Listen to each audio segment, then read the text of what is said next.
వీక్షకులందరికీ నమస్కారం. సెప్టెంబర్ నెల 1వ తారీఖు లగాయతు 7వ తారీఖు శనివారం వరకు ఉండేటువంటి గ్రహగతుల ఆధారంగా ద్వాదశ రాశుల వారికి ఈ వారం ఏ విధమైనటువంటి శుభాశుభ ఫలితాలు కలగబోతున్నా తెలుసుకుందాం. ధనురాశి వారికి ఈ వారం మిశ్రమమైనటువంటి గ్రహగతులు గోచరిస్తూ ఉన్నాయి. ప్రత్యేకించి ఈ శనేశ్వరుని యొక్క స్థితిగతులు కొంత ప్రతికూలంగా ఉన్నాయి. అర్ధాష్టమ రాహుదోషం ఉన్నది. అలాగే గురుని యొక్క స్థితిగతులు షష్ఠ స్థానంలో ప్రతికూలంగా ఉండగా సప్తమ కుజుడు మిశ్రమమైనటువంటి ఫలితాన్ని ఇస్తూ ఉన్నారు. అష్టమ రవి యొక్క దోషం తొలగిపోయినది. అయితే 9వ స్థానమందు రవి యొక్క సంచారము ప్రతికూలంగా ఉంటుంది. బుధుడు కూడా 9వ స్థానమందు ప్రతికూలంగా ఉన్నారు.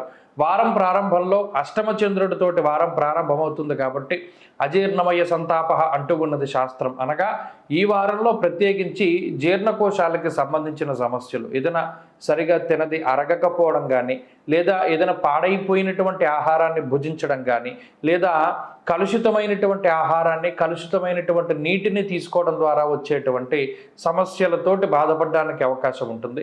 అలాగే ప్రత్యేకించి గాలి ద్వారా నీటి ద్వారా సంక్రమించేటువంటి ఏవైతే అనారోగ్య సమస్యలు ఉన్నాయో వాటి పట్ల ఈ రాశి వారు చాలా జాగ్రత్తగా ఉండాలి. అలాగే 4వ స్థానమందు ఉండేటువంటి రాహువు, ఆ రాహువు మీద ఉండేటువంటి వీక్షణను దృష్టిలో పెట్టుకుంటే ఈ రాశి వారికి ప్రత్యేకించి దోమల వల్ల లేదా చిన్న చిన్న క్రిమికీటకాదుల వల్ల పాకేటువంటి జంతువులు లేదా బొద్దింకలు, ఇటువంటి ఏవైతే ఇంట్లో ఉండేటువంటి విషపూరితమైనటువంటి జంతువులు బల్లులు కానీ ఇటువంటి వాటి వల్ల ఏదైనా ఇబ్బంది వాటిల్లేటువంటి అవకాశం ఉంటుంది. జర్రెలు కానీ లేకపోతే ఇంకా చిన్న చిన్న జలగలు కానీ ఇటువంటి వాటి వల్ల ప్రమాదాలు ఉంటాయి. కుక్కలతోటి కూడా చాలా జాగ్రత్తగా ఉండాలి. ప్రస్తుతం ఉండే గ్రహస్థితి ఏదో ఒక రకంగా మిమ్మల్ని ఇబ్బంది పెట్టాలని చూస్తూ ఉన్నప్పటికీ ఈ చంద్రుడి యొక్క స్థితిగతులు వారాంతంలో అనుకూలంగా ఉండబోతూ ఉన్నాయి. కాబట్టి వారం ప్రారంభం నుండి వారం చివరి వరకు కూడా ఏదైనా అనుకోని రకరకాలైనటువంటి పనుల వల్ల ఒడిదుడుకులతో కూడి ఉన్నటువంటి వాతావరణం, క్షణం తీరిక లేకుండా గడిపేటువంటి పరిస్థితి. 9వ స్థానంలో రవిగ్రహం ఉండడం వల్ల అటు పుణ్యలాభార్థనాశంచ అంటూ ఉన్నారు. అనగా అటు పుణ్యాన్ని చేయనివ్వరు. మీకు ఉండేటువంటి గ్రహస్థితి నుండి బయటపడడానికి ఏదైనా దేవాలయానికి వెళదాము అంటే ఈ గ్రహస్థితి వెళ్ళనివ్వదు. లాభాన్ని కూడా నాశనం చేస్తూ, అనగా గతంలో దాచుకున్నటువంటి డబ్బుల్ని సైతం కొంత ఖర్చు పెట్టించేటువంటి విధంగా ఈ గ్రహస్థితి ఉంటుంది.